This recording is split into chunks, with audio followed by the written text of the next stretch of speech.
Okay, so that over there. Last semester, if you remember, we started doing a little bit of some score reading practice with we did a couple of just two voice readings. So on your piano proficiency exam, you'll be asked to do the same thing, sight reading through two voices at a time. So what I decided to do this week, if you're in my class last semester, on the final, I asked you to sight read Autumn on page 65 in this book. You had the soprano and the tenor line, and I was asking you to put them together. So even if you're not in my class, we're going to sight read through this. If you were, then this should be a review for you. Okay? So first, let's pretend that we have a bit of time. We're going to condense it because I don't want a 30-minute long video.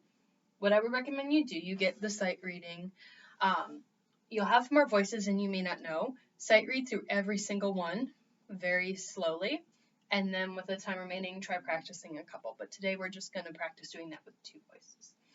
So go ahead and turn to page 65 in your books, and I'll give you a couple of minutes to do that.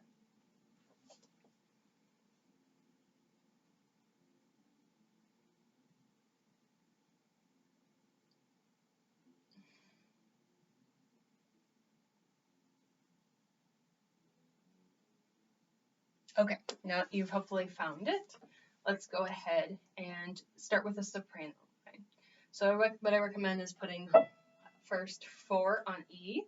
The fingering is going to be a little bit less, kind of more up in the wind for right now. What I'm going to have you do, instead of sight reading with just one hand, we're going to do two hands, and I want you to put the tenor down in down an octave, but we'll deal with that when we get to the tenor. So let's start. First note is E in the soprano. Okay, so 1, 2, ready, 1.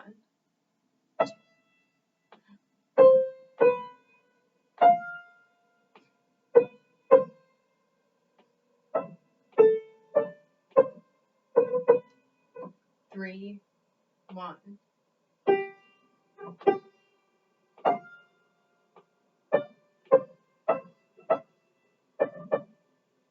3, 1, 2, 3.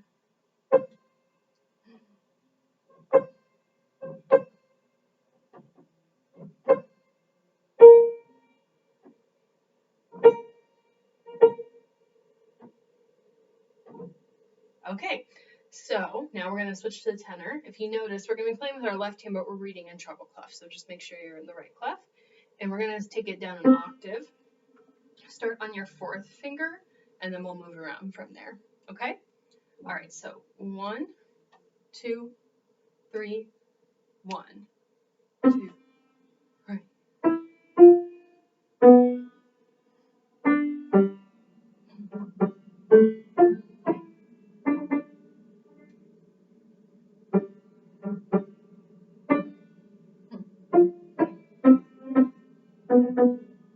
Three.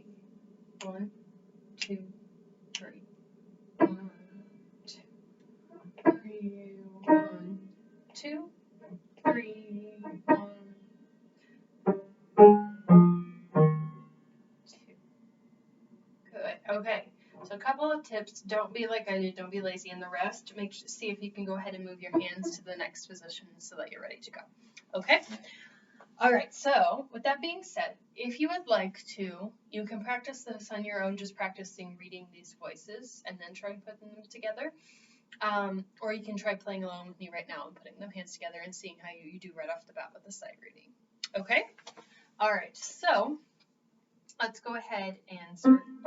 So we should be a 10th apart right here, okay? And I'm not really going to stop. If you just want to take this time and observe how it works, that's totally fine as well. If you did this last semester, it should be kind of just review though. So start. 1, 2, ready, 1.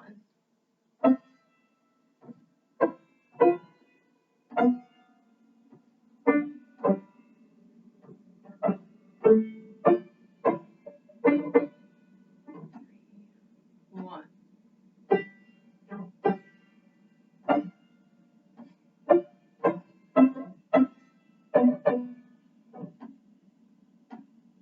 2, 3. 2, 3, 1, 2.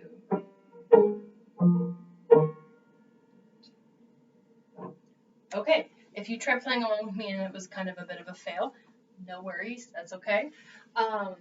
I would suggest working on it for maybe a few minutes on your own. The idea is to start practicing this now so that by the time we get to the sight reading focus part, which is after the prepared portion test, then you're just spitting out score reading and doing it on your own. With that being said, in the next couple of weeks, we will have a sight reading portion where we do a bit of score reading, something super easy. So, all right, that is all. Happy practicing.